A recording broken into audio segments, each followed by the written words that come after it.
Hey, great people, Happy New Year! I want to believe that you had a fantastic holiday, and for us, we had a pause from the video content, that's the FPL video content. But definitely not a pause from FPL itself because we've been having several game weeks over the December period and early January. And the biggest miracle I ever experienced in FPL was the one that happened last week, double game week, where for the beginning of the games, the first set of games, I had only 39 points, even down to when some of the double game weeks were happening, I still had 39 points until the final game that happened yesterday, West Ham versus Norwich. And then I had 3 West Ham players. I had Fabianski, I had Bowen, and I had Antonio, Captain Bowen. And from 39 points, I was able to increase down to 6 points thereabout.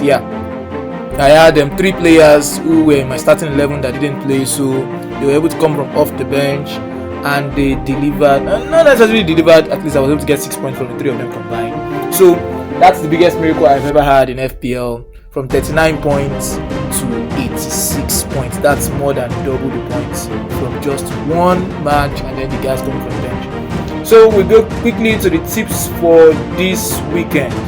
We go to the tips for this weekend. Okay, the second thing I would say about the miracle I experienced was the fact that for the first time, I think, not necessarily ever, but for the first time that I can easily just put together, I had the standard performer for the week as not just a player in my team, but as the captain for my team, and we delivered massively in terms of Jarrod Bowen. Thank you for the points. So quickly we go to the tips for this weekend, and I will try as much as possible to make it smart tips, not necessarily beating about the bush and going straight to the ones that we need. Number 1 is sell all your AFCON players. Yes, it is not the news that the AFCON has started. People like us, Nigeria had that smart victory against Egypt. So please and please, all your Mohamed Salahs, all your Mahrez, all your Ben Ramas and the rest of you need to sell those AFCON players. I mean, looking at it, that it's just 2 to 3 game weeks, and then you can just rotate around the bench. But like I shared with us from my experience last week, the players who are even available that have not gone for AFCON are not certain to start. That's number 1. Number 2, with the postponements and the COVID and the rest of you may need your bench. Not that you may need your bench, you need your bench now more than ever. So you cannot afford to be keeping a Mohamed Salah who is 12.8 million at the moment on your bench, or a Ben Rama, or a Mahrez, or a Mane and the rest of the likes, or even a Mendy. So please and please sell all your AFCON players. If you need to get smart hits, when I mean smart hits, just maybe the -4s. I won't really advise -8 because I don't do -8, but at least -4s, take them so that you can clear those guys out. The ones you need, there is a strategy that I have in place for you to get them back, which I'll be discussing towards the later end of this video. So the first tip is sell all your AFCON players. You're not the only one having them, everybody has them, so just sell them. The second tip for this weekend is the Salah and Son replacements. Naturally, Son would have been a smart replacement for Salah, but judging by the situation, the fact that Son himself is also injured, it means that and he won't be back until around when Salah is back. So it means that, like more or less, I say that Son also went to AFCON. Son became an African player and is playing for the South Korean Africa, maybe. So Son is injured, Salah is not available. Possible replacements: Ronaldo, Kane, Maddison, Moura, Bowen.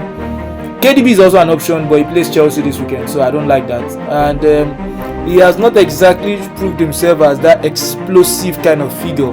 I remember the game against Leeds where I think Man City won 7-0. 7-0. And of course, KDB delivered so much. But I'm looking for a player who can consistently match up to Mohamed Salah. You won't get that from KDB. Son has been delivering so well. I think he had 6 returns out of 6 games. Harry Kane 3 returns out of the last 4 weeks. So Harry Kane is an option, Ronaldo is an option, Maddison is an option, Moura is an option, Bowen is an option. I'll be talking better about these guys later. But my best choice at the moment for a Salah or a Son replacement will be James Maddison. So if you have James Maddison, then maybe you look at Bowen. If you have Bowen, maybe you're thinking of Tielemans at least for this double game week, or you're possibly looking at Moura, and I'll come to the reason why I think Moura could be a very smart pick. So we'll go to the next tip for this weekend. The next tip for this weekend is the best double game weekers. Of course, I just told you guys about my miracle, the first ever, maybe the biggest miracle I've ever had in FPL, about game week 21. So the double game week actually matters if you have the right players. If you have the right players, the double game week actually matters. For those of us who had Sufal, who had Fabianski, who had Bowen, Lazzini also as well, even Antonio, you'll be actually happy with the fact that you got something good from them.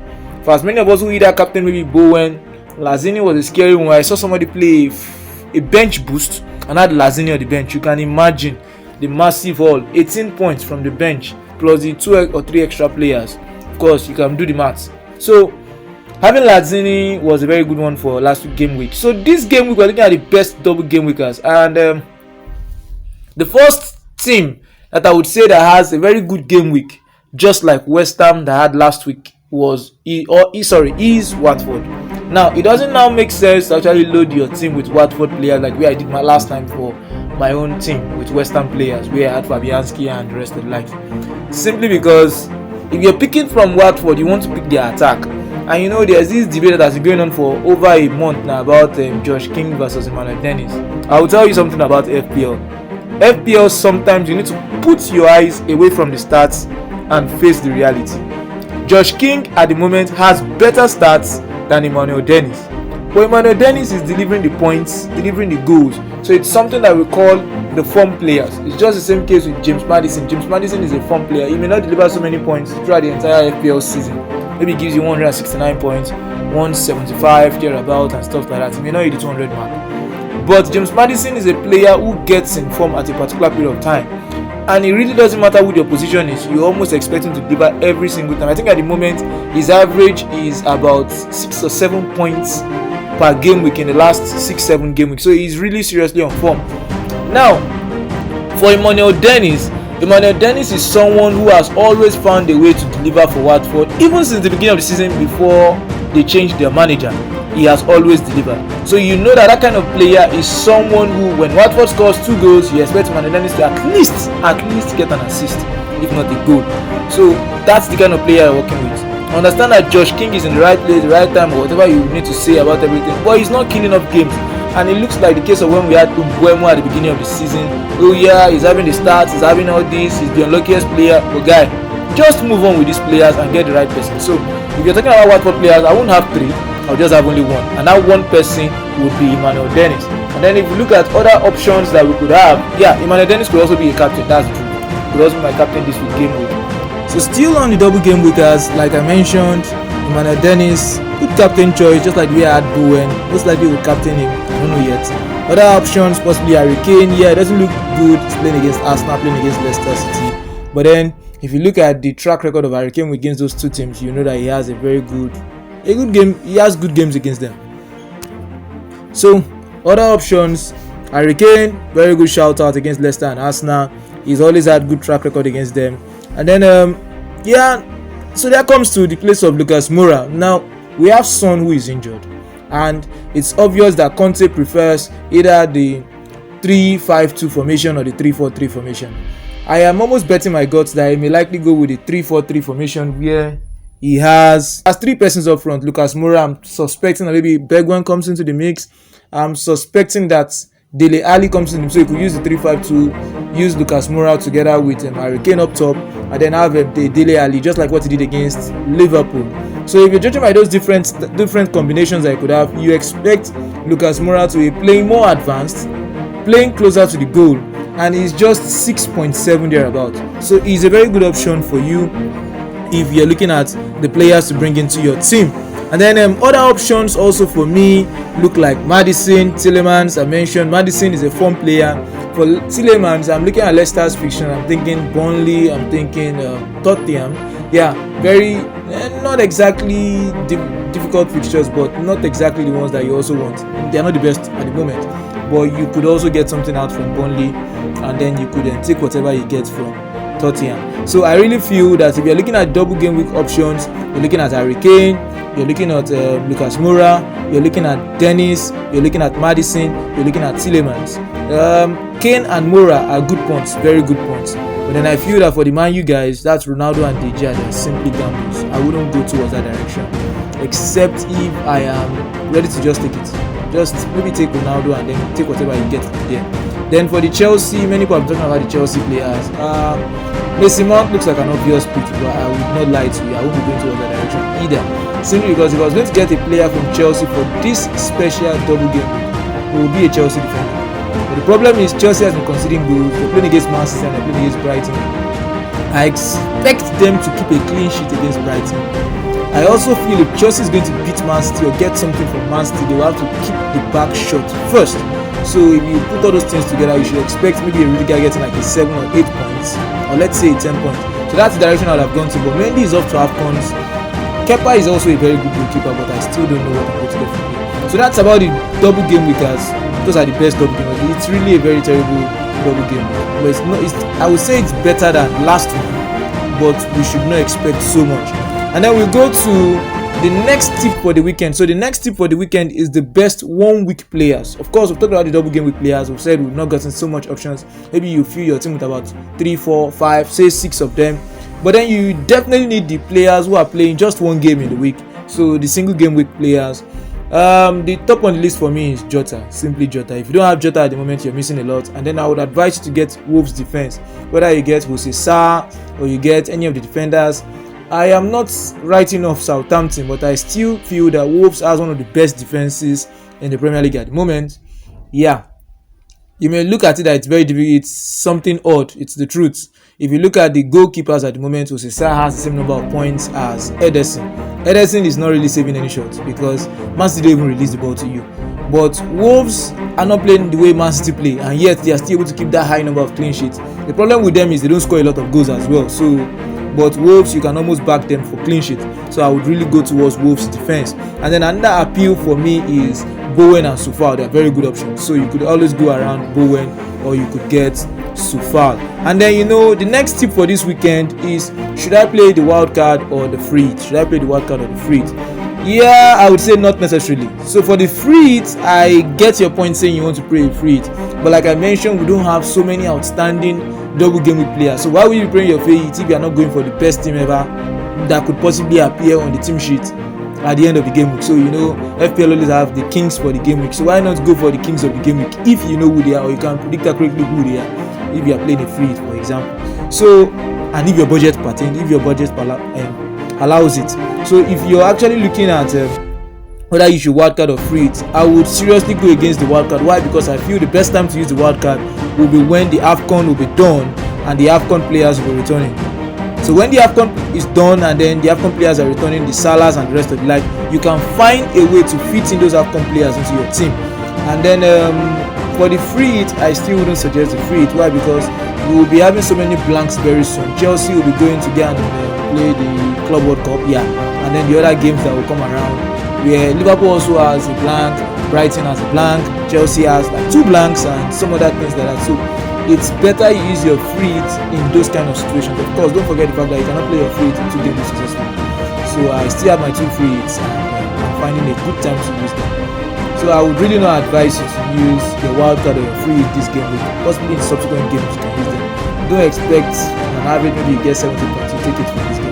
Now we go to the final tip for the weekend, the predicted team of the weekend. So our predicted team of the weekend are usually the players that will feel that are going to be the highest scorers in their different positions at the end of the game week, more or less like FPL's kings of the game week. So in goal, I have Jose Sarr. I've mentioned the reason why I'm going for a Wolves defender. They're playing against Southampton. It's possible for that game to end as a 0-0 or a 1-0 win to Wolves, and then maybe Jose Sarr gets like 2 or 3 saves, gets 1 extra points, gets some bonus points as well, and then everybody's happy. So I feel Jose Sarr looks to me like the best pick for this particular game week. In defense, I have 3 players in defense. I have Soufal. Mentioned the fact that I feel West Ham, Soufal should possibly get an assist. I don't know if there's going to be a clean sheet in that match against Leeds, but Leeds particularly are not playing so well. If there's going to be any goal happening in that game, maybe it will be a penalty and then Rafinha converts the penalty. So if maybe West Ham doesn't concede a penalty against Leeds, who knows? It could be a clean sheet for Soufal to get maybe an assist for Jarrod Bowen. We're all very hopeful. And then the second person in defense I'm looking at is Rudiger. Like I mentioned earlier, if I'm going to pick anybody from Chelsea, it's going to be Anthony Rudiger. And then the third person in defense is Sergio Reguilon. I feel Tottenham is playing against Leicester and Arsenal. There will be a lot of goals. And who else could we expect, especially with the fact that Son is now available? Lucas Moura will be coming from the right wing. I expect Reguilon to be overlapping much more than ever from the left wing. And and get those crosses in for Hurricane to convert. Who knows, possibly gets an assist, maybe a rebound and gets a goal, stuff like that and everything. Everybody's happy. I'm not expecting so much clean sheets from him, to be honest, because I feel Leicester can score. I feel Arsenal can score. Maybe Leicester more than Arsenal. But then I just feel we should get maybe an assist, some bonus points and the rest of that. Now coming to the midfield, this is where we have the more important players. So James Maddison top on the list. I have Jarrod Bowen. I have Tielemans. So talked about these three guys already so much. Then I have Lucas Moura, that's the fourth midfielder. As explained to you, Son is not available. Definitely Lucas Moura has to play higher up the pitch. He will not be going back to have so much defensive duties. He has to be close to Hurricane. I also expect Dele Alli to be in the mix, so Dele Alli also not far from them. But because Dele Alli can't do what Lucas Moura is doing in terms of running so much, coming from the wing and stuff like that, you expect Dele Alli to be central. I think in one of the two games or both games he should actually play. So he should be central and then dictating the play and some other things like that. More or less like I don't know, maybe a Brozovic. Yeah. So and then we have Demore Gray. Personally, I don't really vouch for Demore Gray, but we always target the team that's playing against Norwich. At the moment, Everton is not playing against Norwich. So I expect that if Everton is going to at least save their lives this season, they should at least be beating Norwich. If you're able to beat Norwich, get a goal or 2 goals, then maybe Demore Gray gives you one of the goals or gives you an assist. And then up top, I've gone with the guys who I'm confident with in attack. I've gone for Hurricane and I've gone for Emmanuel Dennis. And like I said, this team at the moment is looking likely that Emmanuel Dennis will be the captain and James Maddison the vice captain. So let me know what you think actually in the comment section below.